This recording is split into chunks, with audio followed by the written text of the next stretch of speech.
Welcome everybody to the Smart Water Fund Innovation Seminar Breakfast. This is the first of a series of breakfasts that we're going to hold over the next 12 months, really looking at how we can share best practice in terms of innovation, both internationally and locally within the water space. And we're delighted to have our first seminar, which is going to be a presentation from Mr. Harry Baayen, who is the Managing Director of Deltaris. Deltaris is based in the Netherlands, and it's an independent institute which very much focuses on applied research.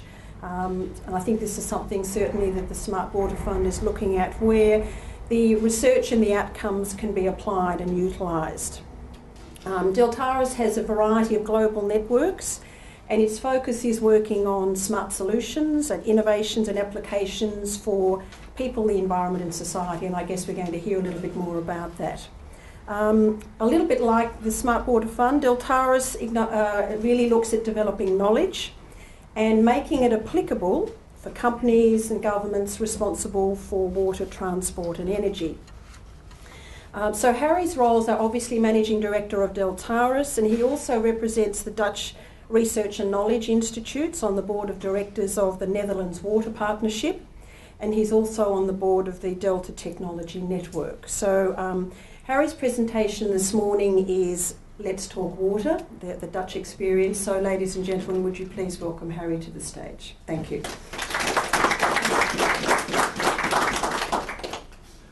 Thank you, Christine. Well, it's a pleasure to be here, and indeed I'm very much impressed by all people coming here at the, like we call it in the Netherlands, the fringes of the night. It's an honor to talk to you, but first maybe I should introduce not so much myself, Christine did that, but the Netherlands. And the Netherlands is a very small country with large neighbors, and we're living in a delta at the border of the sea. And this has determined our history, this has determined our economy, this has determined who we are.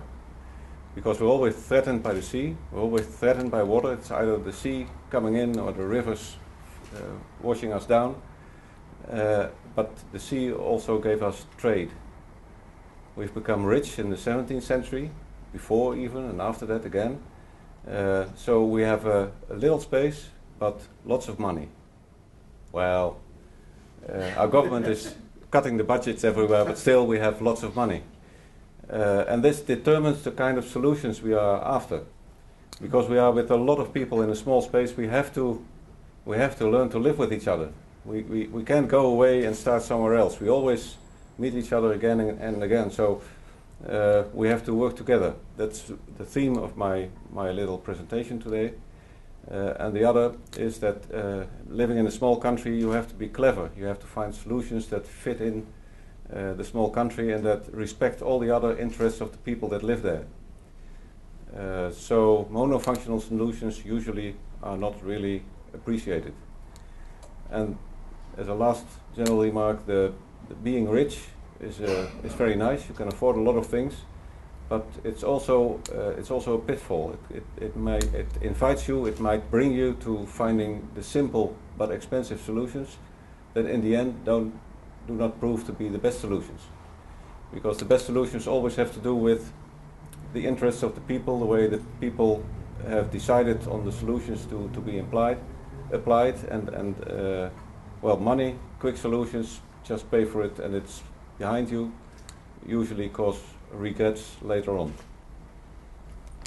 Well, these are the subjects I would like to talk about this morning. A number of institutional aspects, how we organize things in the Netherlands, a number of recent developments and trends, and a little bit about the Netherlands Water Partnership and the network that's associated with it.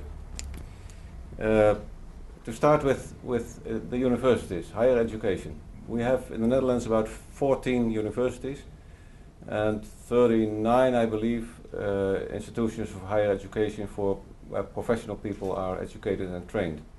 The universities, of course, also do research, a lot of blue sky research, as I understand you call it, curiosity-driven research, and they are funded for, well, about half directly from the government.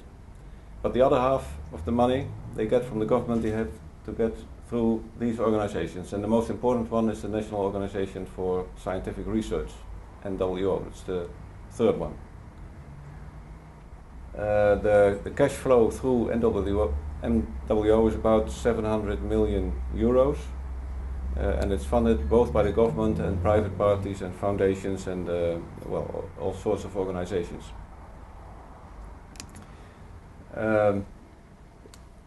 Next to the, well, to explain how we organize these things, a little graph at the bottom is drawn. What you see there is that the university are on the side where the applicability of the knowledge gained is minimal, direct applicability.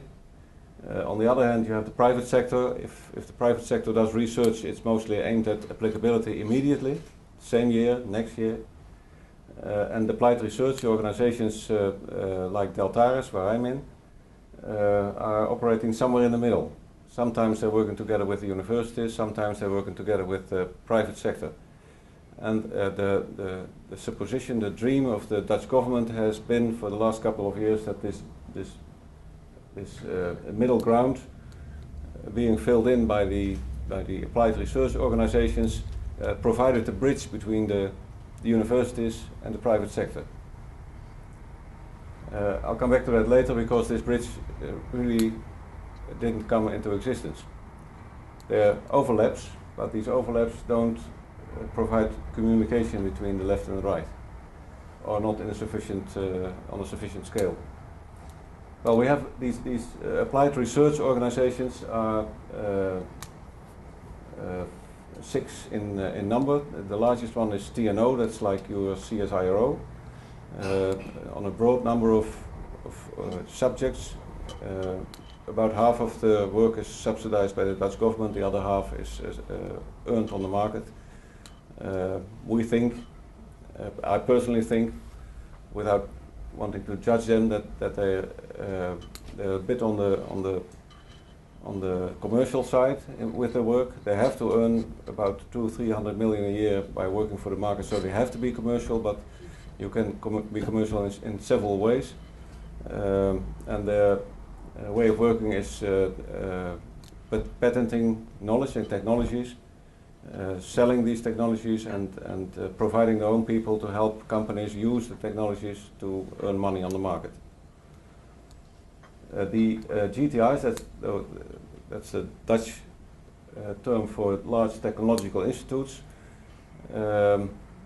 are cover the field between universities and industry on a broad scale, but they have subjects where they don't really, they're like provinces or like states here in Australia. They have their own territory. The territories border on each other, but they don't overlap, or hardly overlap. This is good in a sense because there's little fighting between these organizations. We manage to find each other when we have to work together, or when we have to respond to government policy or things like that. But cooperation usually is not in research, but in support and in political activities. And then we have, since the first and more importantly since the since the Second World War, we've had a very high level of research and education on agriculture. We had a lot of hunger after both wars, and the policy was that we should never go hungry again. And obviously the way to reach that goal is to pay a lot of money in research. And it pays off. Well, this bridging function between universities on the one side and the market, private sector on the other side, that was a responsibility of the applied research organizations, was by our government not perceived as successful. They found that not enough knowledge, not enough technologies were transferred from universities to the private sector, and not enough money was earned. So the contribution to the economy was not large enough. So they appointed a commission, that's what governments do. And this commission, Wijfels, studied the subject and said, well, this bridging concept just is not viable. What you have to do is you have to make direct connections between the people who develop the knowledge, the researchers, and the people in the market. Because if they do not communicate some way, they're not going to be able to use each other's input. And well, this is nice to know, but what to do about it? Well, Wijfels had a number of suggestions. One of them was to have demand-driven research. He said the research funded by the government never should be blue sky, except maybe in the universities. But when it comes to applied research, always demand-driven. And demand means private sector, and a little bit of government in general. That's one. The second is you have to have more, more mass and more focus. Focus on the subjects of research. Do not research everything that stimulates your curiosity, but hold on, do research for a longer number of years. Only if you research subjects for, well, not 4 years, but 8 or 16 years, you'll be able to become top of the field. And you even need the same people doing the research over that long period, because if you have other people all the time, PhD students following each other up, you'll still not be able to develop a top position when it comes to worldwide research. So focus, and the other subject they mentioned was mass. Not too many small research organizations, try to bring them together so you can mingle more disciplines and create more diversity, have more creativity in the organization, be able to get new ideas by applying new or exotic disciplines out of the science. So what was realized out of this advice was that all research now in the Netherlands is, all applied research is demand driven. Well, in one sector a little bit better than in other sectors, but still it's all demand driven. We have a ministry that's looking very carefully at the question, well, if we do that in the right way, and they check with all parties, private parties especially. I'll come back to that. And we had the creation of more mass by merging two of these applied research organizations together in one, and that's Deltares. That's the organization I come from.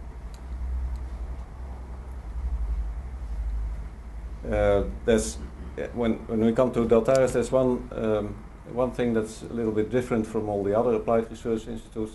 That's in the fact that you might say the largest market party for us is the government, because the government spends billions of euros every year bringing work on the market that has to be executed, say levees, dikes,